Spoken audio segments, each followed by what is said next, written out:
جناب سید شعیب علی صاحب، ڈاکٹر عبد القادر با وزیر صاحب،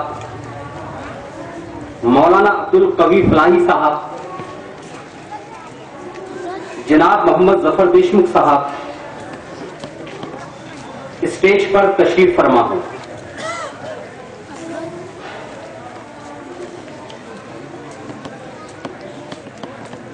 انشاءاللہ بہت جلد آخری نشست کا آغاز ہوگا۔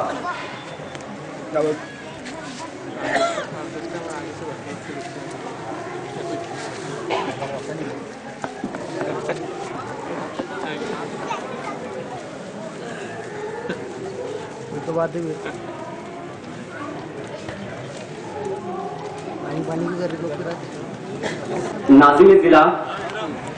جناب ظفر دیشمکھ صاحب، معاون ناظم ضلع حبیب صادق صاحب اور امیر مقامی مشتاق قادری صاحب اسٹیج پر تشریف فرما ہو۔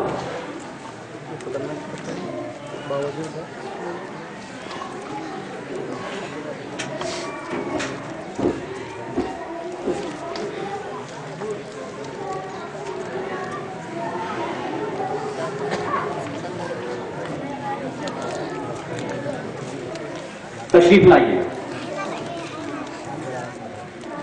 آخری نشست کا آغاز کرتے ہیں اللہ کے نام سے جو بڑا مہربان نہایت رحم فرما ہے۔ معبود تو بڑا ہے اللہ ہے نام تیرا، معبود تو بڑا ہے اللہ ہے نام تیرا، ذروں سے کہہ کشا تک سارا نظام تیرا، معبود تو بڑا ہے اللہ ہے نام تیرا، ذروں سے کہہ کشا تک سارا نظام تیرا، ایک دن ہے مومنوں کا ایک دن ہے عرش اعظم، یہ بھی مقام تیرا وہ بھی مقام تیرا، روزی کا دینے والا رازق ہے نام تیرا، روزی کا دینے والا رازق ہے نام تیرا، ہر چیز کی حفاظت کرنا ہے کام تیرا، میں ہوں گناہ کا بندہ برے میرے عمل ہے، ٹوٹی ہوئی زبان سے لیتا ہوں نام تیرا۔ معزز سامعین، خدا کی حمد و ثنا کے بعد رسالت مآب صلی اللہ علیہ وسلم میں نذرانہ عقیدت پیش کریں گے جناب سید سلمان صاحب، وہ آئے اور رسالت مآب صلی اللہ علیہ وسلم میں نذرانہ عقیدت پیش کریں۔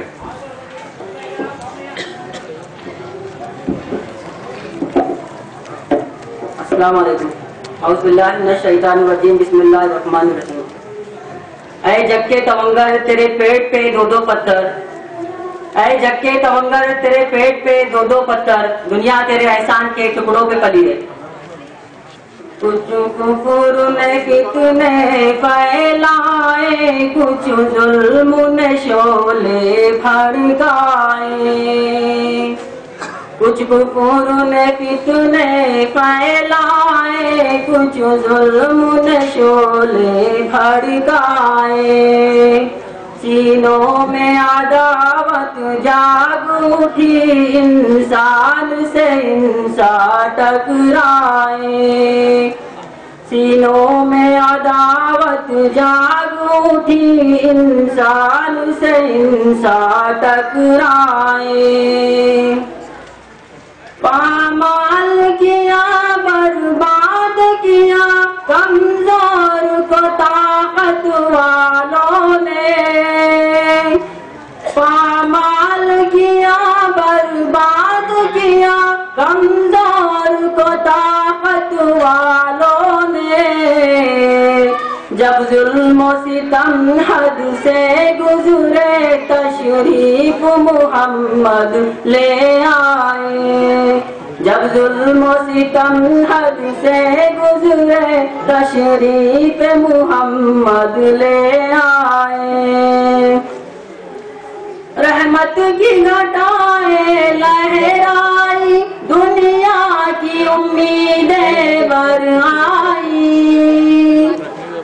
رحمت کی گھٹائیں لہرائی، دنیا کی امیدیں بر آئی، اکرام و عطا کی بارش کی، اخلاق کے موتی برسائے، اکرام و عطا کی بارش کی، اخلاق کے موتی برسائے، سینوں میں عداوت جاگ اٹھی انسان سے انسان ٹکرائے تہذیب کی شمع روشن کی اونٹوں کے چرانے والوں نے تہذیب کی شمع روشن کی اونٹوں کے چرانے والوں نے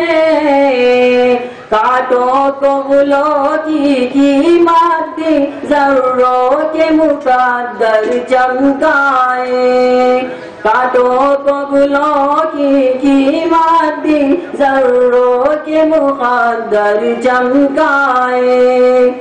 سینوں میں عداوت جاگ اٹھی انسان سے انسان ٹکرائے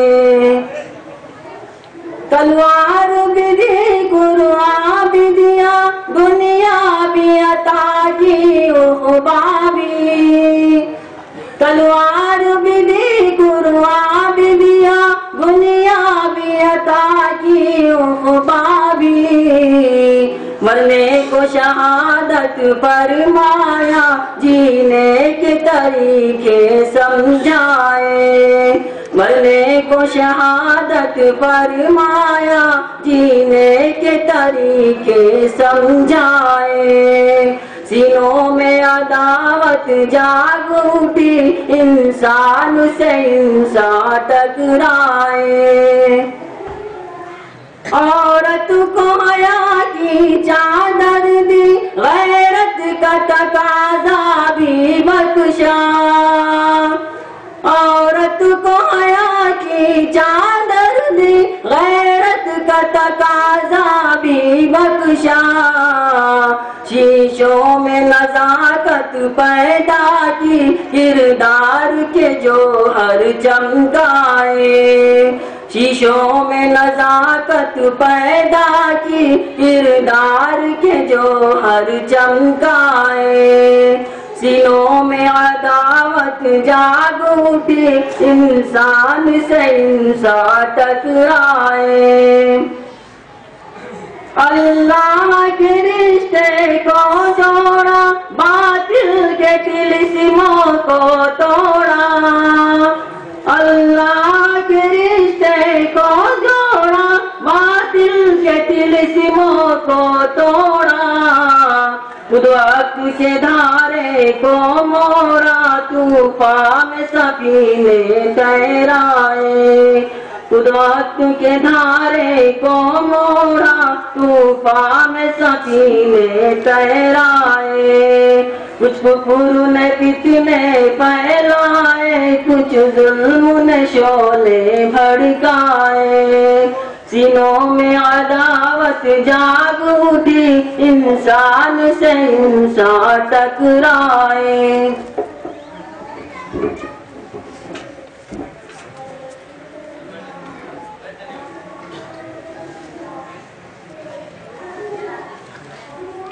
سبحان اللہ. ابھی آپ نعت رسول سماعت فرما رہے تھے. میں جناب عبدالقیوم صاحب امیر جماعت اجنتا ان سے التماس کرتا ہوں کہ وہ اسٹیج پر تشریف فرما ہو. جناب عبدالقیوم خان صاحب قابل احترام صاحب نعت رسول صلی اللہ علیہ وسلم کے بعد درس حدیث محبت رسول صلی اللہ علیہ وسلم کے تقاضے اس عنوان پر جناب سید شعیب علی صاحب ہماری رہنمائی فرمائیں گے, ہماری قیادت فرمائیں گے.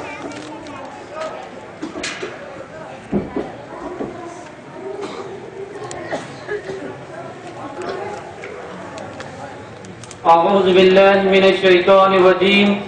بسم اللہ الرحمن الرحیم قال ربی اشرح لي صدری ویسر لي امری واحلل عقدۃ من لسانی یفقهوا قولی. قال النبی صلی اللہ علیہ وسلم لا يؤمن احدكم حتى اكون احب الیہ من والده وولده والناس اجمعین. اما بعد اللهم صل على سيدنا شفيعنا مولانا محمد وعلى اله وسلم. معزز رفقا احترام, عزیز دوستو, ساتھیوں, بزرگوں, اور عزیز ذمہ داران اکرام، السلام علیکم ورحمۃ اللہ وبرکاتہ۔ محبت رسول اور اس کے تقاضے، دراصل یہ دو ٹاپک ہے، دو حصے ہیں، ایک ہے محبت اللہ کے رسول کریم صلی اللہ علیہ وسلم سے، اور دوسرے اس کے تقاضے ہمارے ساتھ کیا ہونا چاہیے۔ اللہ کے رسول کریم صلی اللہ علیہ وسلم سے جو ایک ہمارا تعلق ہے، وہ اس تعلق کی ایمانی شرط یہ ہے کہ ہمارا اللہ کے رسول کریم صلی اللہ علیہ وسلم کے ساتھ ایک ایمانی تعلق۔ دین اسلام کے اندر ایسا ایمان، ایسی اطاعت معتبر نہیں ہے جس کی بنیاد اگر محبت پڑھنا ہو، ایسی اطاعت جس کی تہ میں محبت کا جذبے کار فرما نہ ہو، وہ اطاعت شاید نفاق ہو سکتی ہے، یا کوئی رسمی محبت یا کوئی عارضی محبت اللہ کے رسول کریم صلی اللہ علیہ وسلم سے مطلوب نہیں ہے، بلکہ اللہ کے رسول کریم صلی اللہ علیہ وسلم سے جو محبت مطلوب ہے وہ ایک ایسی محبت ہو کہ انسان کی وہ تمام محبتوں پر غالب آ جائے۔ اس کے مقابل میں اگر انسان کے عزیز سے عزیز رشتے اور محبوب سے محبوب تعلقات کی کوئی قدر قیمت باقی نہ رہے، اور اسے اس محبت کی خاطر دنیا کی ہر چیز لٹایا جا سکے، لیکن اس محبت کو کسی قدر قیمت پر باقی نہ رہے۔ عزیز دوستو،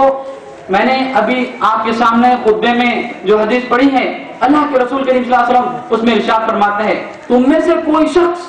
مطلوب درجے کا مومن نہیں بن سکتا، تم میں سے کوئی شخص مطلوب درجے کا مومن نہیں بن سکتا جب تک کہ میں اس کے نزدیک اس کی ماں، اس کی باپ، اس کی اولاد اور سارے انسانوں سے زیادہ محبوب نہ بن جاؤ۔ اللہ کے رسول کریم صلی اللہ علیہ وسلم کا ارشاد کا مطلب یہ ہے کہ ایک پکے مومن اور ایک کامل مومن کو چاہیے کہ وہ رسول اور ان کے دین لائے ہوئے دین سے محبت کرے، وہ اس طریقے سے محبت کرے تو اس کی یہ محبت تمام محبت اور غالب آ جائے۔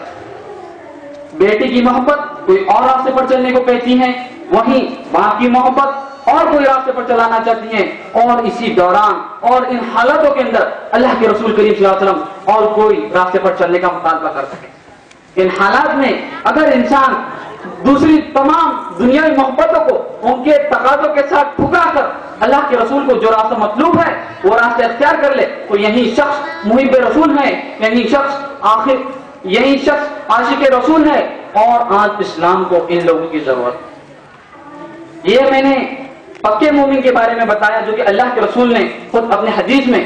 امور درجے کا جو مومن ہوگا وہ اس کے اندر اس خاصیت ہوں گی کہ وہ تمام دنیا کی محبت کو ٹھکرا کر اللہ کے رسول کو جو راستہ مطلوب ہے وہ راستہ اختیار کریں گے۔ اب بہرحال کمزور ایمان والا اور کمتر ایمان والا اور ایمان کے اندر جو کمزور رہے گا اس کا تو حال ہی کچھ ایسا رہے گا کہ وہ دنیاوی محبت میں غل ہو جائے گا، وہ کہاں چلا سکتا ہے اپنے بھائی، اپنی جائیداد، اپنے ماں باپ کی محبتوں پر قائم کی۔ لیکن ان کمزور ایمان والوں کے بارے میں خود اللہ نے قرآن مجید سورہ توبہ آیت نمبر 24 میں فرما دیا ہے، قل ان كان آباؤكم وابناؤكم واخوانكم وازواجكم وعشيرتكم واموال اقترفتموها وتجارة تخشون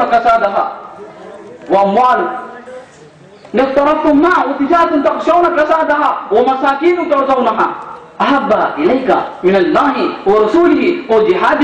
في فتربصوا على الإيمان۔ اللہ اس قرآن مجید میں فرماتا ہے اس آیت کے اندر کہ کہہ دو اگر تمہارے باپ تم کو پسند ہیں، تمہاری بیویاں تم کو پسند ہیں، تمہاری اولاد تم کو پسند ہے، تمہاری وہ تجارت تم کو پسند ہے جس تجارت کا گرنے کا تمہیں اندیشہ ہو، تمہارے وہ مکانات تمہیں پسند ہیں، اور یہ تمام چیزیں تمہیں اللہ اور اس کے رسول اور اس کے راستے میں آنے سے روکتی ہیں، تو انتظار کرو اللہ کا فیصلہ صادق ہونا۔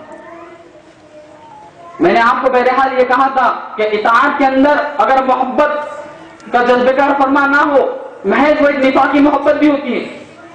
آپ جائزہ دیں اس صورتحال کا ایک نفاقی محبت کا کہ اللہ کے رسول کریم صلی اللہ علیہ وسلم کے زمانے میں اللہ کے رسول کریم صلی اللہ علیہ وسلم نے مدینہ ایک اسٹیٹ قائم کی اور اس اسٹیٹ کے اندر اسلام کی سیاسی پالیسیاں نافذ کی۔ اب وہاں پر کچھ منافقین رہا کرتے تھے، وہ منافقین ظاہری طور پر اپنے آپ کو مسلم کہتے تھے اور ان اسلامی جو قوانین تھے اس کی وہ اطاعت کیا کرتے تھے اور اپنے آپ کو بڑی شوق سے مسلمان کہا کرتے تھے۔ انہیں کیا معلوم کہ اللہ ہر چیز کا ہے، ہر چیز کا علم رکھتا ہے۔ اللہ نے قرآن مجید میں سورہ حجرات میں اللہ کے رسول کو ہدایت فرمائی کہ کہہ دو ان عربی لوگوں سے، یہ کہتے ہیں کہ ہم نے ایمان لائے، نہیں، ان سے کہہ دو کہ تم نے صرف اطاعت کی، ایمان کہاں لائے؟ ایمان کے لیے جو چیز درکار ہے اخلاص کے ساتھ اللہ اور اس کے رسول کو مانا جائے، اس کے رسول کی اتباع کی جائے، یہ کہاں تمہیں موجود؟ قرآن مجید میں وہ آیت ان کنتم تحبون اللہ، وہ آیت میں خود اللہ فرماتا ہے تمہیں اللہ کے قریب آنا ہے، اللہ سے تعلق جوڑنا ہے، تو تمہیں چاہیے کہ تم نبی کی اتباع کرو، نبی جو تمہیں دے دے وہ اختیار کر لو، نبی جو تمہیں جس چیز سے روک دے اس چیز سے رک جاؤ۔ آج دیکھیے کہ کئی ہم میں اکثر لوگ ایسے موجود ہیں جو محبت کا دم بھرتے ہیں اور اللہ کے رسول کریم صلی اللہ علیہ وسلم سے ایسی محبت کرتے ہیں کہ اللہ کے رسول کریم صلی اللہ علیہ وسلم کو اس بات کا اندیشہ تھا، اور خود اللہ کے رسول نے کئی چند حدیثوں میں اس بات کی توصیف فرمائے کہ مجھے اس بات کا اندیشہ ہے کہ میری امت مجھے حضرت عیسیٰ علیہ السلام جیسا نہ کر دے، جس طرح کی عیسیٰ کی امت نے عیسیٰ کا حال کر دیا، عیسیٰ علیہ السلام کو خدا کا بیٹا بنا۔ آپ دیکھیے ایسا نہیں کہ صحابہ کرام کو اللہ کے رسول سے محبت تھی، صحابہ کرام اللہ کے رسول سے ایک اصولی، ایک عقلی اور ایک جذباتی محبت رکھتے تھے، لیکن ان کی یہ محبتیں قرآن و حدیث کی روشنی اور قرآن و حدیث کی تعلیمات کے اندر محدود رہا کرتی تھی۔ آپ دیکھیے صحابہ نے کس طرح سے اپنے آپ کو اللہ کے رسول کے سامنے پیش کیا، بڑی سے بڑی مشکلات اپنے اوپر لے لی، لیکن اللہ کے رسول کے جسم مبارک کو کچھ خطرہ نہ ہونے دیا، اپنے اوپر پورے تیر لے لیے، ان تیروں سے اپنے جسم کو چھلنی چھلنی کر دیا، لیکن خطرہ اور اللہ کے رسول کی اتنی حفاظت کی کیا یہ اللہ کے رسول کے جسم مبارک کو کچھ خطرہ محسوس نہ۔ مرد تو مرد ہوتا ہے، عورتوں نے تو یہ حق ادا کیا کہ کوئی اپنے باپ، کوئی اپنے شوہر، کوئی اپنے بیٹے، کوئی اپنے بھائی کو اللہ کی راہ میں قربان کر دیتا ہے، لیکن پھر بھی اللہ کے رسول کی سلامتی کے لیے دعا مانگتا ہے۔ آپ دیکھیے صحابہ اکرام نے اللہ کے رسول کی اس قدر اتباع کی کہ بڑے سے بڑا حکم کیا، چھوٹے سے چھوٹا حکم کو بھی چھوڑنا ناگوارا سمجھا۔ حضرت انس رضی اللہ عنہ کے بیان کو ملاحظہ فرمائیے، حضرت انس کہتے ہیں کہ اللہ کے رسول سے صحابہ اس قدر محبت کرتے تھے، اس قدر محبت کرتے تھے کیا اگر اللہ کے رسول صحابہ کرام کے سامنے آئے تو اللہ کے رسول کی تعظیم کے لیے صحابہ کھڑے نہ رہتے بلکہ اللہ کے رسول کو تعظیم نہ کرتے۔ آج ہم غور دیں، آج ہم امت مسلمہ کے اوپر غور کیجئے، اس کا کیسا اکثر طبقہ آپ کو کن بدعتوں میں ملوث دکھے گا۔ جو کام اللہ کے رسول نے نہیں بتلایا ہے، جو اللہ کے رسول سے ثابت نہیں ہے، انہوں نے ایسی چیزیں گڑھ لی ہے جو بدعت ہے، جو ضلالت ہے، جو گمراہی ہے، اور آخر میں ان کا ٹھکانہ جہنم کی آگ۔ آپ دیکھیے کئی یہ مہینہ وہ مہینہ ہے جس میں اللہ کے رسول صلی اللہ علیہ وسلم کی ولادت ہوئی تھی۔ آپ دیکھیں گے مختصر سے پروگرام 14 پوری دنیا میں دکھائے جاتے ہیں، کچھ کس طرح کے منائے جاتے ہیں، کچھ عید میلاد النبی بناتے ہیں، کچھ پکوانے کھلا کر مسلمانوں کو کھلا دیا کرتے ہیں، کچھ جلوس نکالتے ہیں کہ کس طرح کا جلوس ہے، اس کے اوپر لاکھوں روپے کروڑوں روپے خرچ ہوتے ہیں، لیکن کبھی انہیں زکات دینے کی توفیق عطا ہوں۔ آپ دیکھو کئی آپ کو دیکھنے میں ملے گا کئی قوالیوں کا محفل، کئی ناطق گویا کی محفل جمع ہوتی ہے، لیکن کیا کبھی انہیں نماز پڑھنے کی فرصت ملی؟ کیا کبھی انہیں کتاب اللہ یعنی اللہ کی کتاب اور کتاب السیرت یعنی رسول کریم صلی اللہ علیہ وسلم کی سیرت پڑھنے کا مطالعے کا وقت ملا؟ کیا انہوں نے اپنے آپ کو اس سیرت سے، اللہ کے رسول کریم صلی اللہ علیہ وسلم کی سیرت سے اپنے آپ کو موازنہ کیا، اپنے آپ کا احتساب کیا؟ نہیں۔ آپ دیکھیے پھر ایک امت کے اندر ایک طبقہ ایسا چلا رہا ہے کہ جن لوگوں نے صرف چند مسائل کو، صرف چند سنتوں کو اپنا ٹارگٹ بنا لیا اور ان سنتوں میں اپنے آپ کو اس طرح سے ملوث کر دیا کہ اپنا پورا وقت اس میں صرف کر دیا، کہ بس گویا نعوذ باللہ یہ سمجھتے ہیں کہ اللہ کے رسول کریم صلی اللہ علیہ وسلم بس ان چیزوں کے لیے مبعوث ہوئے، ان چیزوں کے لیے پیدا ہوئے۔ نہیں، اللہ کے رسول کریم صلی اللہ علیہ وسلم تو رحمۃ اللہ عالمین ہے۔ اللہ کے رسول کریم صلی اللہ علیہ وسلم نے ہر بات سکھائی، چاہے وہ سیاسی ہو، چاہے وہ سماجی ہو، چاہے وہ اخلاقی ہو، چاہے وہ کس قسم کی بھی ہو، لیکن اللہ کے رسول تمام عالم کے لیے رحمت العالمین تھے۔ اللہ کے رسول نے ہر چیز کا سولوشن بتایا، ہر چیز کا جواب بتایا۔ آپ دیکھیے ایسا نہیں کہ اللہ کے رسول سے محبت صحابہ کرام نہ رکھا کرتے تھے، بلکہ ایک مرتبہ ایک حدیث میں یہ روایت ہے کہ اللہ کے رسول کریم صلی اللہ علیہ وسلم مسجد نبوی میں وضو کرتے ہیں، چند صحابہ آ کر آپ کے وضو کا پانی جو گرتا ہے وہ اٹھاتے اور اپنے بدن کو پاک کرتے ہیں۔ اللہ کے رسول پوچھتے ہیں یہ کیا کر رہے ہو؟ تو وہ صحابہ کہتے ہیں کہ اللہ کے رسول آپ سے محبت ہے۔ بولے ٹھیک ہے، اس سے کوئی انکار نہیں، لیکن آپ کو سب سے اچھی محبت بتاؤ، وہ یہ ہے کہ تم اللہ اور اس کے رسول کی اطاعت کرو اور لوگوں کو بھلائی کا حکم دو اور برائی سے روکو۔ یہ اللہ اور اس کے رسول کی سب سے بڑی اطاعت ہے، یہ اللہ اور اس کے رسول کی سب سے بڑی محبت ہے۔ اور میں نے آپ کو جیسے کہا تھا کہ اس کے تقاضے کچھ ہے، وہ تقاضے یہ ہے کہ ہم ان جنرل ایسی سچویشن میں کبھی کسی کو محبوب بنا لیتے ہیں تو محبوب کی ہر ادا ہم کو پسند آتی ہے، محبوب کا کھانا، محبوب کا پینا، محبوب کا چلنا، محبوب کا اوڑھنا، محبوب کا بولنا، محبوب کی ہر ادا پسند آتی ہے۔ اگر ہم اس بات کو تسلیم کرتے ہیں کہ اللہ کے رسول ہمارے محبوب ہے تو ہمیں چاہیے کہ اللہ کے رسول کے راہ نشان معلوم کیا جائے کہ اللہ کے رسول مکہ کی سرزمین پر کیسے تھے، اللہ کے رسول بدر حنین میں کس طرح سے تھے، اللہ کے رسول مکہ کے گلیوں میں کس طرح سے تھے، اللہ کے رسول مکہ کی مسجدوں میں کس طرح سے تھے، اللہ کے رسول عوام کی ہجوم میں کس طرح سے تھے، اللہ کے رسول اسلامی پالیسی میں، اسلامی سیاست میں کس طرح سے تھے۔ ہمیں اس بات کو غور کرنا چاہیے۔ ہم نے تو صرف ایک محدود ذہنیت بنا کر رکھی، ہمیں چاہیے کہ ہم اللہ کے رسول کو ہر میدان میں دیکھیں، اللہ کے رسول نے ہر میدان میں، کیونکہ آپ رحمت اللہ عالمین نے ہر میدان میں عملی میدان بتایا ہے کہ آپ کو یہ عمل کرنا چاہیے، آپ کو یہ عمل کرنا چاہیے، آپ کو یہ عمل کرنا چاہیے۔ اور دوسری بات، اگر اللہ کے رسول سے محبت کرتے ہیں تو ہمیں صحابہ اکرام کی زندگی کو پڑھنا ہوگا کہ صحابہ اکرام نے اللہ کے رسول سے کس طرح سے محبت کی۔ اور حضرت ابو بکر صدیق کو دیکھیے کہ انہوں نے اس قدر اللہ کے رسول سے محبت کی کہ اللہ کے رسول نے صدیق کہا۔ عمر فاروق کو دیکھیے، انہوں نے اس قدر اللہ کے رسول سے اس جذبے کے ساتھ محبت کی کہ اللہ کے رسول نے ان کو فاروق کہا۔ حضرت علی کو دیکھیے، اس قدر محبت کی کہ انہوں نے بہادر کہا۔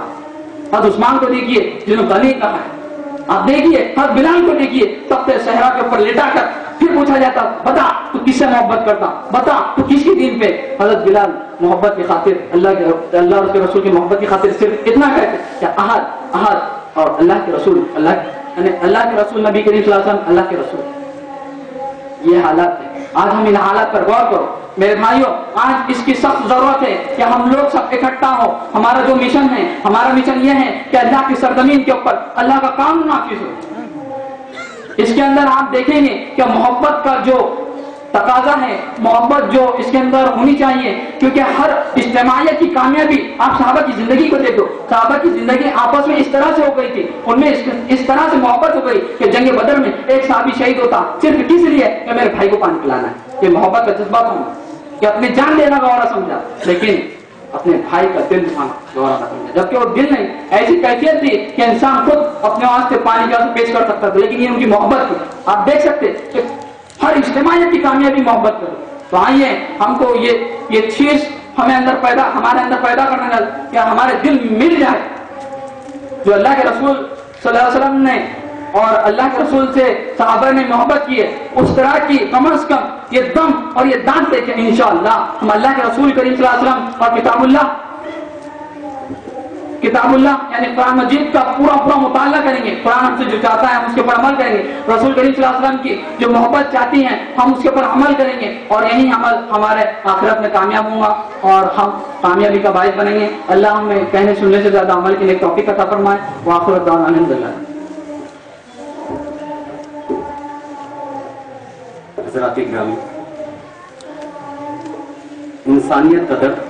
اور اسوہ نبی صلی اللہ علیہ وسلم، اس عنوان پر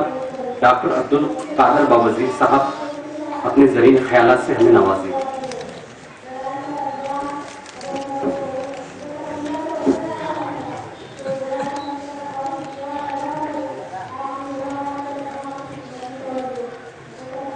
الحمدللہ وکفی سلام علی عباده الذین اصطفى، اما بعد فاعوذ باللہ السمیع العلیم من الشیطان الرجیم، بسم اللہ الرحمن الرحیم۔ قال اللہ تبارک وتعالی فی القرآن المجید والفرقان الحمید، لقد جاءکم رسول من انفسکم عزیز علیکم ما عنتم حریص علیکم بالمؤمنین رؤوف الرحیم۔ وقال النبی صلی اللہ علیہ وسلم خیر الناس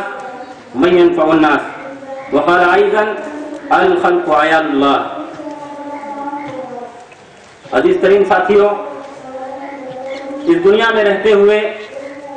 انسانوں سے انسانوں کا تعلق یہ ایک فطری موضوع ہے، یہ ایک نیچرل ٹاپک ہے، بلا لحاظ مذہب و ملت اور بلا لحاظ کسی قوم کے، یعنی irrespective of religion, community and country, یہ ہر کسی میں کسی نہ کسی اینگل سے یہ چیز پائی جاتی ہے،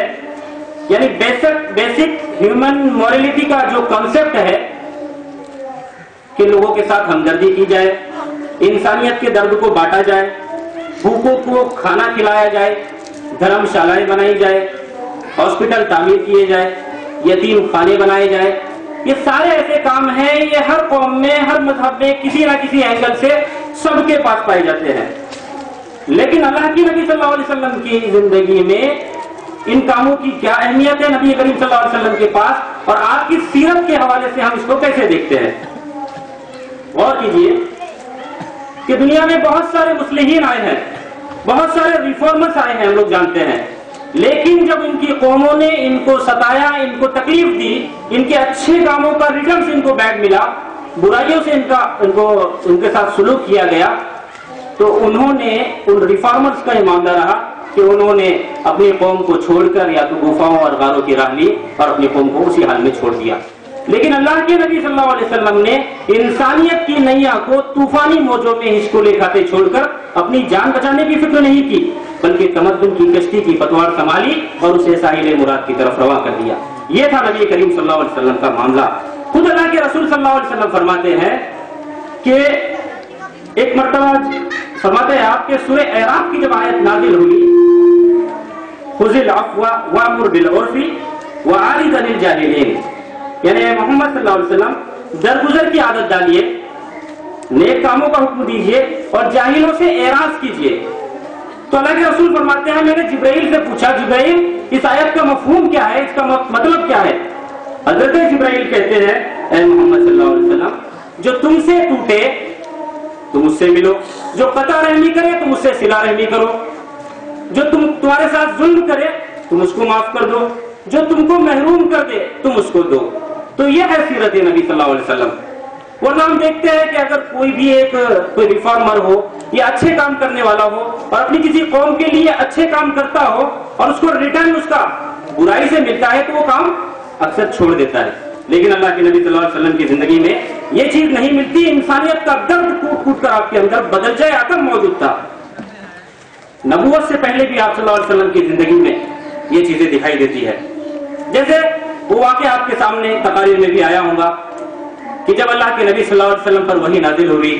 اور ایک عجیب ایک نیو ایکسپیرینس آپ کے ساتھ ہوا، جبرائیل امین غار ہرا میں آئے تو آپ پریشان ہو گئے، کانپنے لگے اور پسینے سے شرابور ہو گئے. گھر پر تشریف لاتے ہیں اور حضرت خدیجہ سے کہتے ہیں یا خدیجہ زملونی، یا خدیجہ زملونی، اے خدیجہ مجھے چادر اڑا دو، خدیجہ مجھے چادر اڑا دو. کہنے لگی محمد کیا پریشانی ہے، کیوں پریشان ہوتے ہو؟ کہا لقد خشیت علی نفسی، مجھے اپنی جان کو ڈر لگ رہا ہے. بس یہ سننا تھا کہ حضرت خدیجہ کہتی ہے اللہ واللہ ما یحفظ ضعیف، مہمانوں کی مہمان نوازی کرتے ہو، وتعین علی نوائب الحق، اور حق کے کاموں میں لوگوں کی مدد کرتے ہو. آپ یہ کوالٹیز ہے آپ کے اندر. اب دیکھیے نبوت کے بعد کی زندگی کا عالم، نبوت کے بعد کی زندگی میں تو اللہ کے نبی صلی اللہ علیہ وسلم کا کہ دل میں انسانیت کا سب سے بڑا درد یہ تھا کہ اللہ کے بندوں کو جہنم کے انگاروں سے بچا کر جنت کی نعمتوں کی طرف لایا جائے، کہ اللہ کے بندوں کو جہنم سے بچا لیا جائے. چنانچہ جب یہ حکم ہوتا ہے اللہ کا کہ وہ انذر عشیرتک الاقربین، اپنے اقارب کو، اپنے قریبی رشتہ داروں کو ڈرائیے، تو اللہ کے نبی صلی اللہ علیہ وسلم کو صفا پر چڑھتے ہیں، آواز لگاتے ہیں یا صباحا. جب لوگ جمع ہوتے ہیں تو آپ کہتے ہیں یا بنو ہاشم، یا بنو عبد المطلب، یا بنو عباس، یا بنو فہر، سب لوگوں کے نام لے کر کہتے ہیں. جب لوگ جمع ہو جاتے ہیں تو آپ کہتے ہیں لوگوں ارائیتکم لو اخبرتکم ان خیرا تخرج بسفی هذا الجبل اکنتم مصدقیہ، اے لوگوں اگر میں تم سے یہ کہوں کہ اس پہاڑ کے پیچھے ایک فوج ہے جو تم پر حملہ کرنا چاہتی ہے، اکنتم مصدقیہ، میری بات کا یقین کرو گے؟ لوگوں نے ایک زبان ہو کر کہا تھا کہ جربناک مرارا ووجدناک صادقا، اے محمد صلی اللہ علیہ وسلم ہم نے بار بار تجربہ کیا ہے کہ آپ صادق اور امین ہو. پھر آپ کہتے ہیں فإنی نذیر لکم بین یدی عذاب شدید، اے لوگوں میں تمہیں ایک عذاب کی خبر دیتا ہوں. اللہ کی بات بتائی تو پھر کیا تھا؟ آپ کے چچا نے پتھر اٹھایا اور کہنے لگے تبا لک یا محمد لہذا جمعتنا، برباد ہو تیرا دن سارا. محمد کیا تم نے اس لیے ہمیں یہاں جمع کیا تھا؟ پریشان ہو گئے اللہ کے رسول، کیونکہ کوئی بات نہیں سنتا ہے. پریشانی کے عالم میں رہتے تھے کہ کیسے انسانیت کو ان کو ان کے رب سے ملا دیا جائے. ایک مرتبہ دعوت دی، 40 لوگوں کو جمع کیا، بات کرنے ہی والے تھے کہ ابو لہب کی سازشوں کا نظر ہو گئی ہے دعوت. پھر پریشان. پھر دوسرے دن پھر دعوت دی, پھر کچھ لوگ جمع ہوئے, پھر آپ نے نام لے کر آواز دے کر کہا یا بنو عباس, یا بنو عبد المطلب. یہ سارے لوگوں کو آواز دی, کہا انقذوا انفسکم من النار فانی لا املک لکم من اللہ شیئا. دیکھو اپنے آپ کو جہنم کی آگ سے بچاؤ, کل قیامت کے دن میں تمہارے کوئی کام نہ آؤں گا. لیکن وہ بات بھی آئی گئی اور وہ دعوت بھی ایسی ہو گئی. اللہ کے نبی صلی اللہ علیہ وسلم پریشان رہتے تھے, فکر میں رہتے تھے.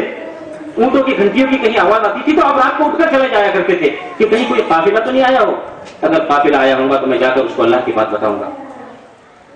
وہ لوگ جو اللہ کے نبی صلی اللہ علیہ وسلم کو ستاتے ہیں دن رات, آپ ان کے لیے بھی دعائیں کرتے ہیں.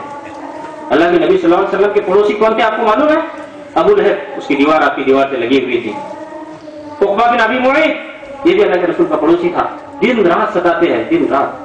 کہ اللہ کے نبی صلی اللہ علیہ وسلم کے صحن میں اگر کوئی ہنڈیا پک رہی ہوتی ہے, کھانا پک رہا ہوتا, تو یہ لوگ یہ بکری کی بچہ دانی یعنی پلیسنٹا کو لا کر بکری کے اس ہنڈی میں پھینک دیتے تھے. اللہ کے نبی صلی اللہ علیہ وسلم وہ گندگی کو اٹھاتے تھے, لکڑی پر باہر لے کر آتے تھے اور پھینکتے تھے اور کہتے تھے لوگوں یہ کیسی ہمسائیگی ہے, یہ کیسے پڑوسی ہو تم لوگ. لیکن ان کے حق میں دعائیں کیا کرتے تھے. اس کی بیوی عروہ کا یہ معاملہ تھا, ابو لہب کی بیوی کا, کہ قرآن نے اس کو لقب دیا حمالۃ الحطب, لکڑیاں ڈھونے والی. اس کا معاملہ تھا کہ خاردار لکڑیاں لایا کرتی تھی اور اللہ کے نبی کے راستے میں بچھا دیا کرتی تھی. آپ ہٹا کر گزرا کرتے تھے راستے کی زندگی کو. ایک مرتبہ جب اس کو معلوم ہوا کہ محمد صلی اللہ علیہ وسلم قرآن میں کوئی آیت نازل ہوئی, اس میں میرا بھی ذکر ہے, تو غصے میں آئی اور ایک پتھر اٹھا کر لائی کہ میں محمد کا خاتمہ کر دوں گی, اس کے سر پر پتھر مار دوں گی اور اس کا سر پھوڑ دوں گی. جب آئی حضرت ابوبکر صدیق اور اللہ کے رسول کھڑے ہوئے ہیں. اللہ نے ایسا کیا کہ اس کی آنکھوں پر پٹی پڑ گئی, اس کو اللہ کے رسول دکھائی نہیں دیے. کہنے لگے ابوبکر تمہارا ساتھی کہاں ہے؟ میں نے سنا ہے کہ وہ میری ہجر کرتا ہے. تو ابوبکر سن لو, شاعری مجھے بھی آتی ہے. اور پھر اس نے ایک شعر پڑھا کہ مزمم عصینا وامرہ ابینا ودینہ قلینا, کہ مزمم کے دین کی ہم نے انکار کر دیا, مزمم کے دین کا, اور اس کے دین اس کی باتوں کو ہم نے ٹھکرا دیا اور اس کے دین کو ہم نے پسے پشت ڈال دیا. وہ اللہ کے نبی صلی اللہ علیہ وسلم کو مزمم کہا کرتے تھے. مزمم کا مطلب ہوتا ہے جس کی برائی کی ہے. اللہ کے رسول کہتے تھے صحابہ کرام سے دیکھو اللہ نے ان کی گالیوں سے مجھے کس طرح محفوظ رکھا ہے. یہ لوگ مزمم کو گالیاں دیتے ہیں, میں تو محمد ہوں جس کی تعریف کی جائے. یہ تھا عالم اللہ کے نبی صلی اللہ علیہ وسلم کا. طائف کا واقعہ آپ کو معلوم کہ جب طائف کے بچوں نے پتھر مارے آپ کے تخنوں پر نشان لگا لگا کر اور جوتیاں ہوا خون میں تر ہو گئی, تو حضرت زید ساتھ میں تھے. زید کو لگا کہ اب ہاتھ اٹھیں گے اللہ کے رسول کے فتوا کے لیے اور اللہ ضرور اس قوم کو پھر دے گا. لیکن ہاتھ اٹھتے ہیں تو مشہور دعا آپ سنیے. اللہ کے نبی صلی اللہ علیہ وسلم ہاتھ اٹھاتے ہیں, کہتے ہیں اللہم الیک اشکو ضعف قوتی وقلت حیلتی وہوانی علی الناس یا ارحم الراحمین انت رب المستضعفین وانت ربی الی من تکلنی الی بعید یحجمنی او الی عدو ملکته امری. اے اللہ, میں اپنی کمزور قوت کا اور اپنی تدبیر کی کمی کا اور لوگوں کی نظر میں اپنی بے وقتی کا تجھ سے شکوہ کرتا ہوں. اے اللہ تو مجھے, تو رحمان و رحیم ہے. اے اللہ تو کمزوروں کا رب ہے, تو میرا بھی رب ہے. اے اللہ تو مجھے کس کے حوالے کرتا ہے؟ کسی بیگانہ کے جو میرا خیال نہیں رکھتا, یا کسی ایسے دشمن کے جو میرے اوپر مالک بن گیا ہے. اے اللہ اگر یہ ساری چیزیں تیری ناراضگی کا سبب نہیں ہے, اگر تم مجھ سے ناراض نہیں ہے, فلا ابالی, تو مجھے کسی چیز کا کوئی غم نہیں. میں تیرے نور کی روشنی کے ذریعے جس سے ساری ظلمات چھٹ جایا کرتی ہے, جس سے دین کے معاملات درست ہو جاتے ہیں, اس نور کی پناہ میں آنا چاہتا ہوں. میں چاہتا ہوں کہ تیری رحمت میرے لیے کشادہ کر دے, بس تیری رحمت میرے لیے کشادہ کر دے. اے اللہ, اور میں تجھ سے توبہ کرتا ہوں اس حال میں یہاں تک کہ تو مجھ سے راضی ہو جائے, تیرے علاوہ کوئی قوت نہیں. اللہ تبارک و تعالیٰ سنتے ہیں اور اللہ فرشتے ملک الجبال کو بھیجتے ہیں, پہاڑوں کے فرشتے کو, کہ جاؤ محمد صلی اللہ علیہ وسلم کے پاس اور میرے نبی کو جن لوگوں نے ستایا ہے محمد کی مرضی سے دونوں پہاڑوں کے درمیان ان کو کس دو. جب پہاڑوں کا فرشتہ آتا ہے اللہ کے نبی سے اجازت طلب کرتا ہے تو آپ کیا کہتے ہیں سنیے. اللہ کے رسول کہتے ہیں بل ارجو ان یخرج اللہ تعالی من اصلابهم من یعبد اللہ وحدہ لا یشرک به شیئا, کہ نہیں میں چاہتا ہوں کہ شاید ان کی نسلوں سے اللہ تبارک و تعالیٰ وہ لوگ پیدا کرے گا جو اللہ وحدہ لا شریک کی عبادت کرنے والے ہوں گے. یہ جذبہ تھا آپ کے اندر کہ کیسے انسانوں کو ان کے رب سے ملا دیا جائے. جب صحابہ کرام نے کہا, مسلم شریف کی روایت ہے کہ یا رسول اللہ ادعو علی المشرکین, اللہ کے رسول بہت ستاتے ہیں, مشرکین کے حق میں بد دعا کر دیجیے. اللہ کے رسول کے الفاظ سنیے, کہتے ہیں انی لم ابعث لعانا انما بعثت رحمہ, میں لعنت کرنے کے لیے نہیں پیدا کیا گیا ہوں, میں تو رحمت کا رسول ہوں. یہ کہتے تھے آپ. جب حضرت طفیل ابن عمرو دوسی آپ کے پاس آئے اور کہنے لگے یا رسول اللہ ان دوسن عصبت وعبد فدعوا اللہ علیہما، اے اللہ کے رسول میرے قبیلے دوس کے لوگوں نے میری آپ کی باتوں کی نافرمانی کی، انکار کر دیا آپ کے دین کا، بدعا کر دیجیے آپ ان کے لیے۔ صحابہ کرام کو لگا فظن الناس یدعو علیہم، اللہ کے رسول شاید بدعا کر دیں گے، صحابہ کو لگا۔ آپ دعا کے لیے ہاتھ اٹھاتے ہیں، کہتے ہیں اللہم اہدی دوسا واتی بہم، اے اللہ دوست کو ہدایت دے اور انہیں میرے پاس مطیع اور فرمانبردار کر کے بنا کر لیا۔ وہ لوگ جنہوں نے اللہ کے نبی صلی اللہ علیہ وسلم کو طرح طرح کے زخم دیے تھے، جو لوگ اپنے مکہ کے اندر یہ پلاننگ کر رہے تھے کہ اس کو جلا وطن کر دو، محمد کو قتل کر دو، اس کو جیل میں بھجوا دو، جن لوگوں نے اللہ کے نبی صلی اللہ علیہ وسلم کا کمپلیٹ بلاکیج کیا تھا شعب ابو طالب میں، 3 سال تک کھانا اور دانا اور پانی کے لیے محتاج کر رکھا تھا، جب اسی مکہ کے اندر قحط آیا اور لوگ پریشان ہو گئے تو اللہ کے نبی صلی اللہ علیہ وسلم ابو سفیان اور ابو صفوان کو بلاتے ہیں، ان کے ہاتھ میں 500 دینار دیتے ہیں اور کہتے ہیں لو یہ دینار لے جاؤ مکہ کے قحط زدہ لوگوں میں، غریب لوگوں میں تقسیم کرو۔ کیا عالم تھا جن لوگوں کے پرسیکیوشنز کا یہ عالم تھا، جن مکہ والوں کی سزاؤں کا یہ عالم تھا کہ آپ کو چین سے جینے نہ دیا، جنہوں نے آپ کو اپنا گھر بار وطن ساری چیزیں چھوڑنے پر مجبور کر دیا۔ جنگ بدر میں جب آپ فاتح کی حیثیت سے آئے تو یہاں تو کیا عالم ہونا چاہیے؟ ٹھیک ہے عام حالت میں تو آپ مظلوم تھے لیکن یہاں تو فاتح تھے۔ جب لوگ قیدی بن کر آپ کے پاس آئے تو اللہ کے نبی صلی اللہ علیہ وسلم، جب قیدیوں کو باندھ دیا جاتا ہے تو ان کی کراہیں اللہ کے رسول کے کانوں تک پہنچی تو اللہ کے نبی صلی اللہ علیہ وسلم صحابہ کرام سے کہتے ہیں کہ رسیاں ڈھیلی کر دو، انہیں تکلیف ہو رہی ہے۔ صحابہ کرام سے کہتے ہیں کہ انہیں اچھا کھانا کھلاؤ، پھر کیا تھا؟ صحابہ کرام خود کھجور کھا رہے ہیں، عام چیز کیا کھجور ان کے لیے، خود کھجور کھا رہے ہیں اور ان کو سالن اور روٹیاں کھلا رہے ہیں۔ یہ معاملہ اللہ کے نبی صلی اللہ علیہ وسلم کا تھا۔ حضرت عمر نے جب ایک شخص قید ہو کر آیا، سہیل ابن عمرو، جب وہ قیدی بن کر آیا بدر میں تو حضرت عمر نے ان کو دیکھا، کہنے لگے اللہ کے رسول بہت زیادہ چرب زبان ہے، یہ بہت زیادہ باتیں کرتا ہے، گورنر میٹنگ کیا کرتا تھا اللہ کے نبی صلی اللہ علیہ وسلم کے بارے میں، جگہ جگہ کھڑے ہو کر بیانات کیا کرتا تھا، تو اللہ کے رسول بہت باتیں کرتا ہے، اس کے اگلے دونوں دانت اکھڑوا دیجیے، یہ بات کرنے کے قابل نہیں رہے گا۔ اللہ کے رسول کہتے ہیں نہیں عمر، اگر میں اس کے اگلے دونوں دانت اکھڑوا دوں گا، اگرچہ میں نبی ہوں اللہ میرے ساتھ بھی یہ معاملہ کرے گا۔ یہ انسانیت کا درد، میں اس لیے تو نہیں آیا ہوں کہ ان کو سزائے دوں، میں تو انسانیت کو ان کے رب سے ملا لینا چاہتا ہوں۔ کہتے تھے کہ خیر الناس من ينفع الناس، لوگوں میں بہتر تو وہ ہے جو لوگوں کو فائدہ پہنچاتا ہوں۔ احد کی جنگ، خون میں شرابور، آپ اپنے چہرے سے خون پوچھتے جاتے ہیں اور دعا کے لیے ہاتھ اٹھاتے کہتے ہیں اللہم اہدی قومی فانہم لا یعلمون، اے اللہ میری قوم کو ہدایت دے، یہ لوگ نہیں جانتے، میری قوم، یہ جتنے مشرکین کافر یہ سارے یہ ہماری اللہ کے رسول کی قوم ہے، ہم ان کو مدعو سمجھے، ہم دائی ہیں۔ یہ معاملہ پیش کیا، یہاں تو آپس میں کفر کے فتوے لگائے جاتے ہیں اور اللہ کے رسول ماننے والوں کو میری قوم کر کے خطاب دیتے ہیں اللہم اہدی قومی، کہ اللہ میری قوم کو ہدایت دے، فانہم لا یعلمون، لا یہ جانتے نہیں ہے۔ یہ تھا معاملہ اللہ کے نبی صلی اللہ علیہ وسلم کا۔ عبداللہ ابن ابی کے سارے واقعات آپ کو معلوم کتنا ستاتا تھا اللہ کے رسول کو۔ جب عبداللہ ابن ابی کا انتقال ہوا تو ان کے بیٹے عبداللہ بڑے فرمانبردار تھے، عبداللہ ابن عبداللہ، وہ آئے اللہ کے رسول کے پاس اور کہا اللہ کے رسول میرے باپ کا انتقال ہو گیا، اپنا کرتا دے دیجیے، میں اس کو دفن کرنا چاہتا ہوں۔ اللہ کے رسول نے دے دیا کرتا، کہا اللہ کے رسول نماز جنازہ پڑھا دیجیے۔ آپ آگے بڑھے نماز جنازہ پڑھانے کے لیے، حضرت عمر نے گریبان پکڑ لیا، اللہ کے رسول آپ کس کی نماز جنازہ پڑھا رہے ہیں؟ پھر آیت بتائی اللہ کے رسول کو، اللہ کے رسول اللہ نے تو فرمایا ہے استغفر لهم او لا تستغفر لهم، اے محمد چاہے آپ ان کے لیے مغفرت کی دعا کرو چاہے نہ کرو، لا يستغفر الله ان تستغفر لهم 70 مرہ، اگر آپ 70 مرتبہ بھی ان کے لیے دعا کریں گے ولا يغفر الله لهم، اللہ ان کو معاف نہیں کرے گا۔ اللہ کے نبی صلی اللہ علیہ وسلم فرماتے ہیں عمر میرے اللہ نے مجھے کہا ہے کہ 70 مرتبہ کروں گے تو بھی معاف نہیں کروں گا، میں 71 مرتبہ کر دوں گا، ہو سکتا میرا رب معاف کر دے۔ کیا معاملہ ہے اللہ کے رسول کا، انسانیت کا درد دیکھیے کہ خود قرآن کریم نے اللہ کی نعت بیان کی ہے، اللہ نے کہا فلعلک باقی نفسک ان لم یؤمنوا بهذا الحدیث یا صفا، اے محمد کیا آپ اپنے آپ کو بھلا ڈالو گے اس ذم میں کہ یہ لوگ ایمان بلند کیا آپ کو۔ اسی لیے اللہ فرما رہے ہیں، آپ کی نعت بیان کرتے ہیں، اللہ بیان کرتے ہیں، کہتے ہیں کہ عزیز علیکم ما عنتم، اے لوگوں علیکم کا صیغہ سارے اہل عرب کے لیے، ساری دنیا کے لیے ہے، سارے کافروں کے لیے، مشرکین کے لیے، سب کے لیے، کہ تم سب کی تکلیفیں انہیں بڑی گرا گزرتی ہے،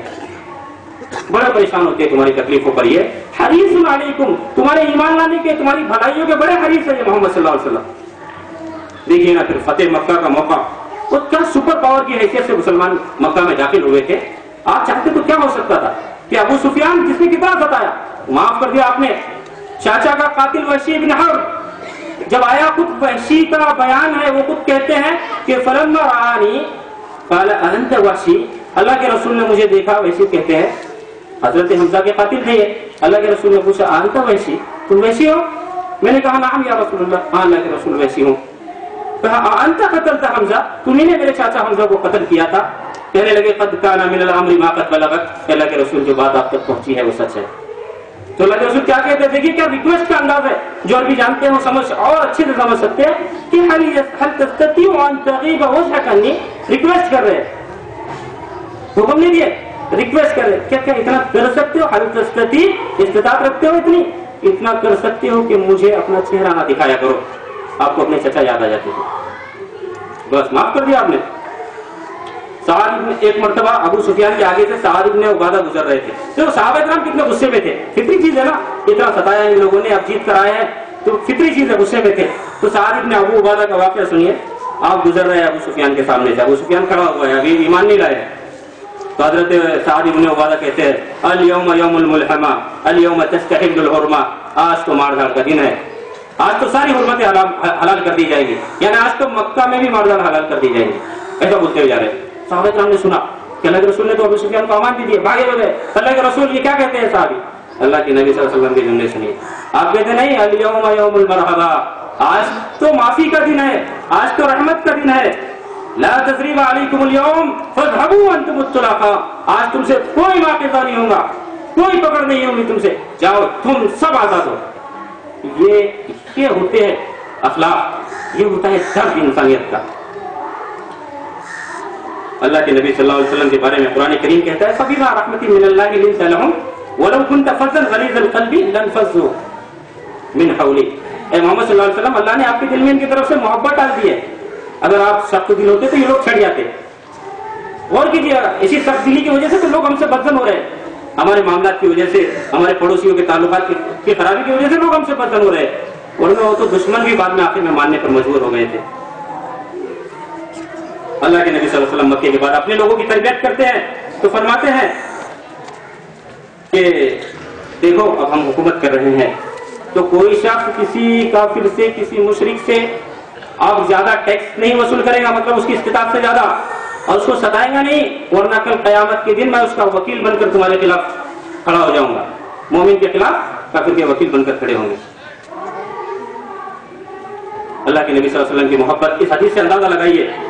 کہ ابو ہریرہ رضی اللہ تعالیٰ عنہ فرماتے ہیں کہ اللہ کے رسول نے فرمایا لِكُلِّ نَبِيٍّ دَعْوَةٌ مُسْتَجَابَةٌ، ہر نبی کی ایک دعا ہے جو اللہ تبارک و تعالیٰ نے نبی کو اختیار دیا ہر نبی کے لیے کہ وہ دعا مانگے گا میں ضرور قبول کروں گا۔ فَتَعَجَّلَ كُلُّ نَبِيٍّ دَعْوَتُهُ، تو ہر نبی نے اپنی دعا مانگنے میں جلدی کی، سب نبیوں نے مانگ لی وہ دعا، لیکن انی اختبأت دعوتی شفاعۃ لامتی یوم القیامت فہی نائلہ ان شاء اللہ من مات من امتی لا یشرک باللہ شیئا، لیکن میں نے اپنی دعا کو چھپائے رکھا، کس لیے؟ قیامت کے دن میں اپنی امت کی شفاعت کے لیے دعا مانگوں گا۔ کیا درد ہے آپ کو؟ اور میری امت میں سے جس نے شرک نہیں کیا انشاءاللہ فہی نائلہ، اور وہ دعا انشاءاللہ ہر ایک کے حق میں قبول ہوگی جس نے صرف شرک نہ کیا ہو۔ اللہ کے نبی صلی اللہ علیہ وسلم فرماتے ہیں لوگوں سے کہ لوگوں، مسلم کی حدیث ہے کہ مثلی کمثل رجل استوقد نارا، اے لوگوں میری مثال تو ایسی ہے، اس شخص کی طرح ہے میری مثال کہ اس نے ایک آگ روشن کی، ایک آدمی نے ایک آگ روشن کی، فلما اضاءت ما حوله، آگ نے اپنے اطراف کی ساری چیزوں کو روشن کر دیا، جعل الفراش وهذه الدواب التي في النار يقعن فيها، تو کچھ پتنگے کیڑے وغیرہ ہیں اس آگ میں مرے پڑتے ہیں گرنے کے لیے، وجعل يحجزهن، اور وہ شخص ان کو پکڑ پکڑ کر روکتا ہے پتنگوں کو، لیکن وہ اس پر غالب آ جاتے ہیں اور آگ میں چلے جاتے ہیں۔ بس فذلکم مثلی و مثلکم، بس اسی طرح میری اور تمہاری مثال ہے، ان آخذکم بحجزکم عن النار حلم عن النار حلم عن النار، لوگوں میں تمہاری کمر پکڑ پکڑ کر تمہیں آگ سے کھینچ رہا ہوں پیچھے کی طرف، آگ سے بچا رہا ہوں کہ بچو آگ سے، بچو آگ سے، اور تم ہو کہ فتغلبونی، مجھ پر غالب آ جاتے ہو اور آگ میں چلے جاتے ہو۔ اللہ کے نبی صلی اللہ علیہ وسلم نے صحابہ اکرام کی ایسی تربیت کی تھی کہ کچھ ہلکیوں میں آپ لوگوں کو ہر صنف کے بارے میں، کہ ہر ایک کے بارے میں آپ نے کیا، انسانیت کے درد کے بارے میں کیا بیان کیا، حقوق اللہ کے ساتھ ساتھ آپ نے حقوق العباد کی کیسی تعلیم دی، ماں باپ کے ساتھ اس نے سلوک کی تعلیم دی۔ ایک حدیث اللہ کے رسول فرما رہے ہیں صحابہ اکرام کو، رغم عنفہ رغم عنفہ رغم عنفہ اس کی ناک خاک آلود ہو جائے, اس کی ناک میں مٹی پڑے. کہا اللہ کے رسول کون اللہ کے رسول؟ کہا من ادرک ابویہ احدہما او کلیہما فلم يدخل الجنہ, جس نے اپنے ماں باپ کو بڑھاپے کی حالت میں پایا, دونوں میں سے کسی ایک کو یا دونوں کو, اور پھر جنت میں نہیں گیا. ماں باپ کے بارے میں پڑوسیوں کے تعلق سے بھی آپ بیان فرماتے تھے کہ حدیث میں اللہ کے رسول نے بیان فرمایا کہ کل قیامت کے دن اللہ تبارک و تعالیٰ شکوا کریں گے بندوں سے, اللہ کو شکوا کریں گے. اللہ کے رسول فرما رہے ہیں کہ یا ابن آدم مریض تو فلم تعودنی, اے آدم کے بیٹے میں بیمار تھا, تو نے میری عیادت نہیں کی. تو کہیں گا اے اللہ کیف اعوذ بک رب العالمین, اللہ کیسے میں تیری عیادت کرتا, تو رب العالمین ہے. اللہ کہے گا میرا فلاں بندہ بیمار تھا, تو نے اس کی عیادت نہیں کی. اما علمت لو عدت له لوجدتنی عنده, کہ اگر تو اس کے پاس جاتا, اس کی عیادت کرتا بیمار کی, تو مجھے اس کے پاس پاتا. اسی طرح اللہ کہیں گے میں بھوکا تھا, تو نے مجھے کھانا نہیں کھلایا, میں پیاسا تھا, تو نے مجھے پانی نہیں پلایا. بندہ وہی سوال کرے گا اللہ تو کیسا بھوکا رہ سکتا ہے, تو کیسا پیاسا رہ سکتا ہے, تو رب العالمین ہے. اللہ کہے گا میرا فلاں بندہ بھوکا تھا, میرا فلاں بندہ پیاسا تھا, تو اس کے پاس نہیں گیا. تو یہ انسانیت, ساری انسانیت کے ساتھ ہے یہ معاملہ, صرف مومن کا مومن کے ساتھ, مسلم کا مسلم کے ساتھ نہیں ہے. آپ تو یہاں یہ فرمایا کرتے تھے کہ کوئی بھی پڑوسی ہو تمہارے گھر سے لگ کر جس کا گھر ہے, یا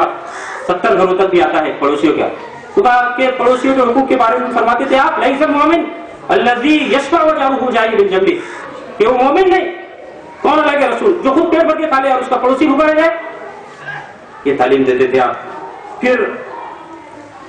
جو آج کل دیکھو فیڈیسائڈ کا بہت چل رہا ہے, جنین کشی کا, میں مختصراً ایک گلاس جھلکیوں میں بات کر رہا ہوں اور مختصر کر رہا ہوں اپنی بات کو, وقت ہو گیا. کہ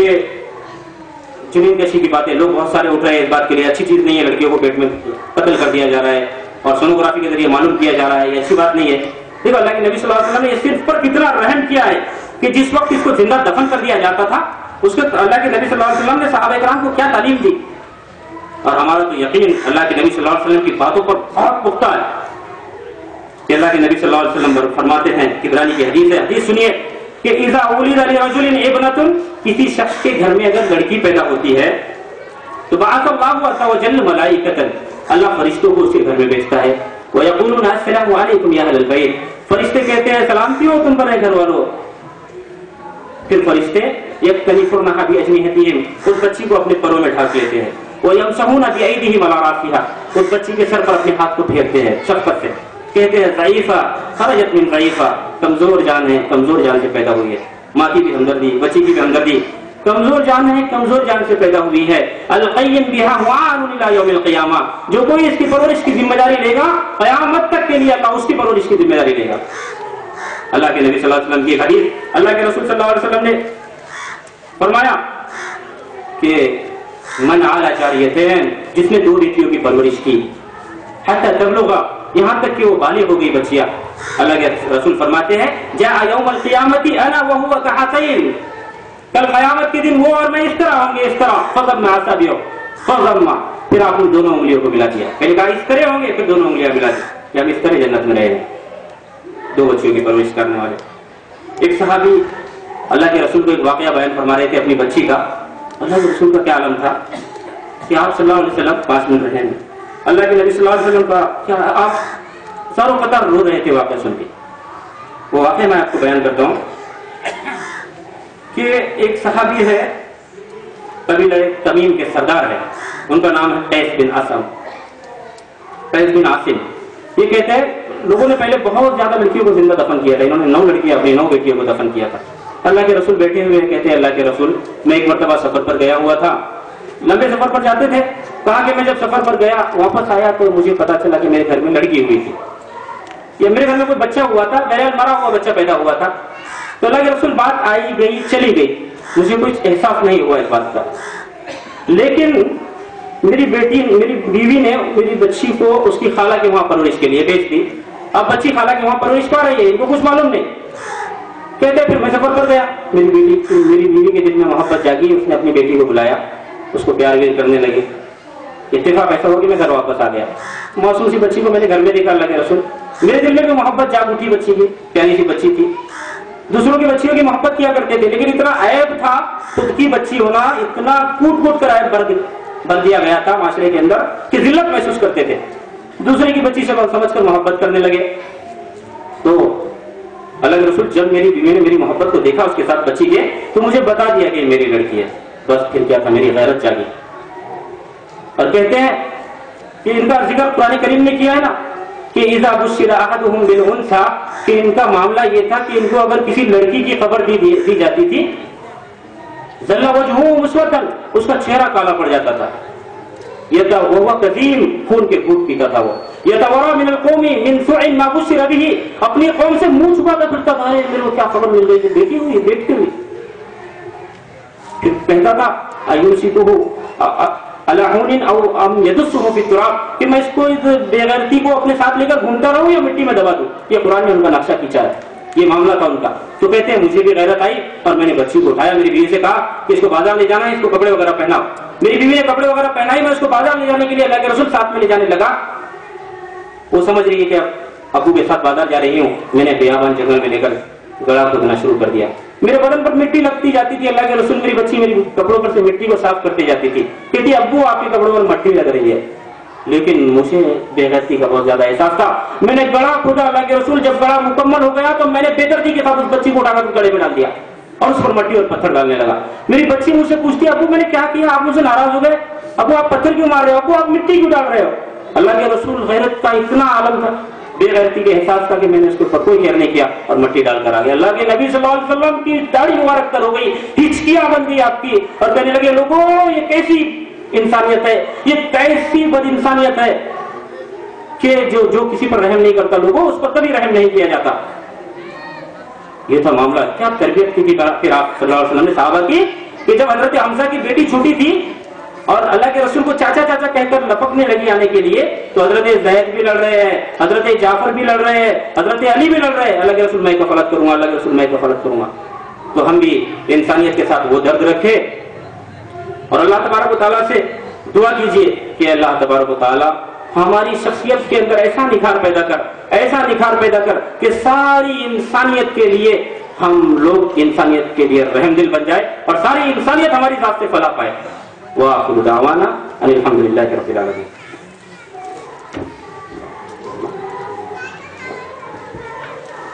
تمام ہی حضرات سے گزارش کی جاتے ہیں تو آگے تشریف لائیں. آپ کھڑے رہیے اور آگے آئیے.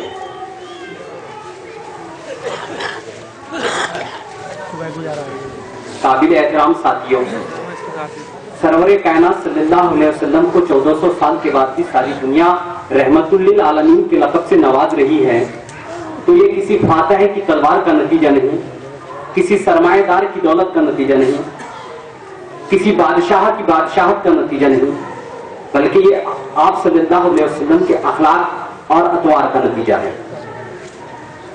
قابل احترام ساتھیوں, کہ خدا کے بعد جس کے نام کی ترتیب ہوتی ہے, خدا کے بعد جس کے نام کی ترتیب ہوتی ہے, فلک سے بھی درود و پاک کی ترکیب ہوتی ہے.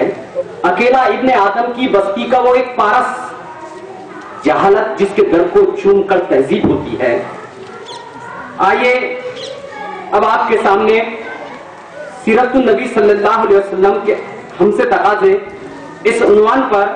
مولانا عبد القوی فلاحی صاحب ہماری رہبری فرمائے.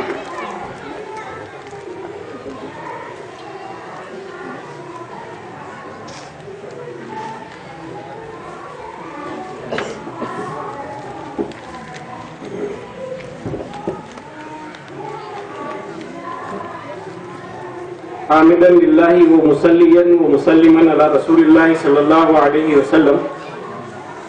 اما بعد,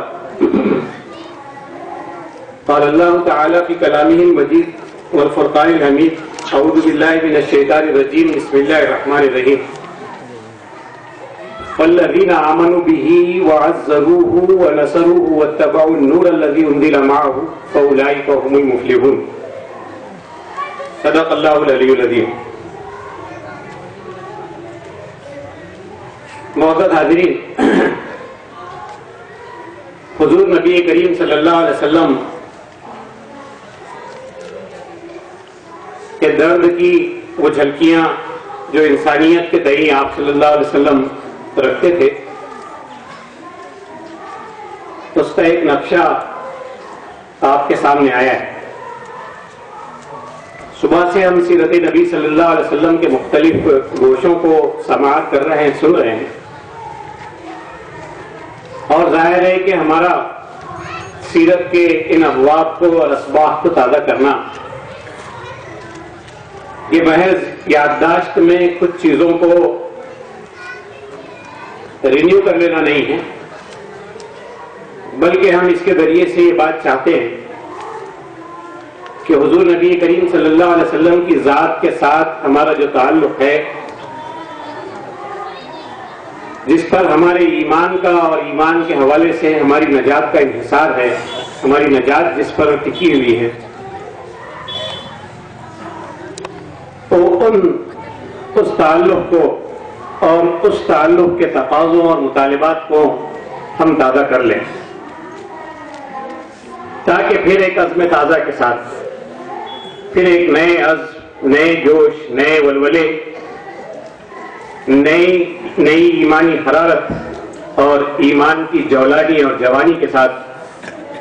ہم ان تقاضوں کی تکمیل کے لیے اپنے آپ کو اٹھا کر کے کھڑا کر سکیں، اور ان تقاضوں کی تکمیل کرتے کرتے، ان مطالبات کو پورا کرتے کرتے ہم اللہ کی بارگاہ میں پہنچ جائیں۔ یہی ہماری جستجو ہے، یہی ہماری کوشش ہے، اور یہی ہماری کوششوں کا محور، اس کا مرکز اور اس کی بنیادی روح۔ معزز حاضرین، میں نے آپ کے سامنے قرآن مجید کی جو آیت تلاوت کی ہے، اس آیت میں اللہ تبارک و تعالیٰ نے ایمان اور بالخصوص ایمان بالرسالت کے حوالے سے کچھ تقاضوں کو ہمارے سامنے بیان کیا ہے، کچھ مطالبات جو حضور نبی کریم صلی اللہ علیہ وسلم کی ذات پر ایمان رکھنے کے حوالے سے ہم پر لازم آتے ہیں، ان کو اللہ تبارک و تعالیٰ نے اس میں جو ہے بیانیہ انداز میں رکھا ہے ہمارے سامنے۔ لیکن مفسرین یہ بات کہتے ہیں کہ قرآن مجید کا بیانیہ انداز بھی حکمیہ انداز ہوتا ہے، قرآن مجید کا بیان بھی حکم ہوتا ہے، کمانڈ ہوتا ہے، وہ کچھ لوگوں کی حقیقت واقعہ کو بیان کرتا ہے، لیکن اس سے اس کی مراد جو ہے حکم دینا ہوتا ہے۔ اسی طرح کا یہ موقع بھی قرآن مجید کا ہے، جہاں قرآن مجید نے ایمان بالرسالت کے حوالے سے کچھ چیزوں کو ہمارے سامنے رکھا ہے۔ اللہ تبارک و تعالیٰ نے اس آیت کریمہ میں یہ بات ارشاد فرمائی ہے، جو بات ارشاد فرمائی ہے اس کا جیسٹ یہ ہے، اس کا حاصل یہ ہے کہ حضور نبی کریم صلی اللہ علیہ وسلم پر ایمان، اس کے 3 تقاضے قرآن مجید نے بیان کیے۔ فالذین آمنوا بہ، پس جو لوگ اس پر ایمان لائے ہیں، وعزروہ ونصروہ واتبعوا النور الذی انزل معہ، مولانا مودودی علیہ الرحمہ نے عزروہ کا ترجمہ کیا ہے، حمایت رسول، اور اس سے بہتر ترجمہ کسی تفسیر میں مجھ کو نظر نہیں آیا، کسی جگہ نظر نہیں آیا۔ فالذین آمنوا بہ وعزروہ، جنہوں نے ایمان لایا رسول اکرم صلی اللہ علیہ وسلم پر اور رسول اکرم صلی اللہ علیہ وسلم کی حمایت میں اٹھ کھڑے ہوئے، وَنَصَرُوهُ، ایمان لایا رسول اکرم صلی اللہ علیہ وسلم پر اور آپ کی مدد اور نصرت کے لیے پابریکاب ہو گئے، وَاتَّبَعُوا النُّورَ الَّذِي أُنزِلَ مَعَهُ، اور آپ پر ایمان لایا اور آپ کے ذریعے لائے گئے نور کی روشنی میں زندگی کی راہ کو اور زندگی کے سفر کو طے کیا، آپ کی مطابعت اختیار کی۔ حمایت، نصرت اور مطابعت، 3 چیزیں یاد رکھیں آپ، جن کو قرآن مجید نے یہاں بیان کیا ہے۔ قرآن کے بیان میں حمایت گرچہ کے ترتیب کے اعتبار سے پہلے ہے، لیکن میں اپنے جو ہے حالات کے لحاظ سے اس کو آخر میں بیان کروں گا۔ حضور نبی کریم صلی اللہ علیہ وسلم کی رسالت، جیسا کہ ہم یہ بات جانتے ہیں کہ جزو ایمان، آپ صلی اللہ علیہ وسلم کی رسالت کو جو تسلیم نہ کرے بالاتفاق وہ جو ہے مومن نہیں ہو سکتا ہے۔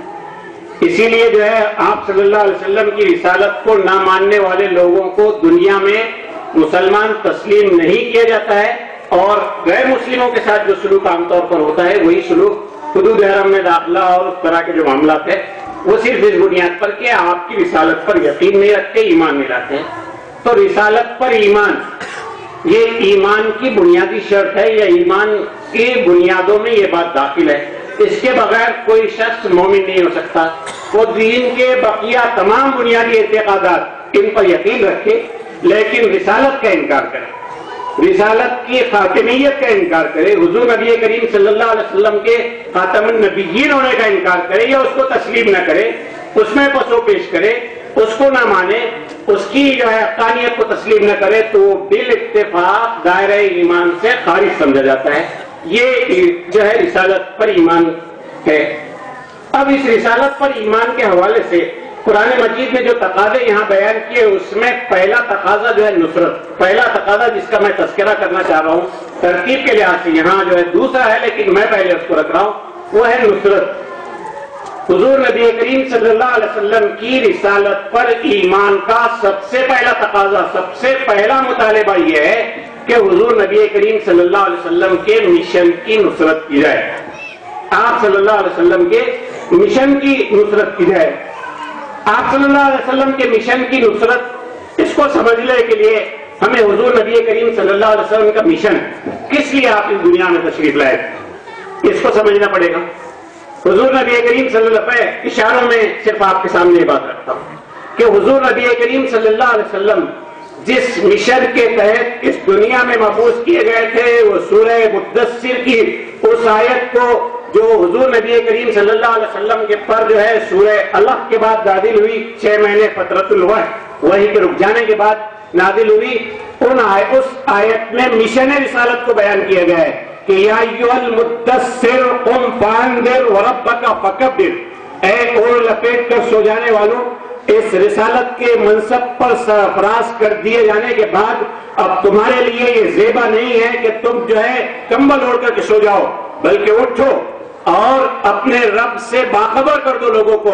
اور اپنے رب کی کبریائی, اس کی عظمت, اس کی سپریمیسی, اس کی برتری اور اس کی بڑائی کے نغمے سے اس روئے زمین کو اور روئے زمین کے چپے چپے کو آپ بھر دو, اس کی بڑائی کے نغمے کو بلند کرو اور اس کی توحید اور اس کی عظمت اور بڑائی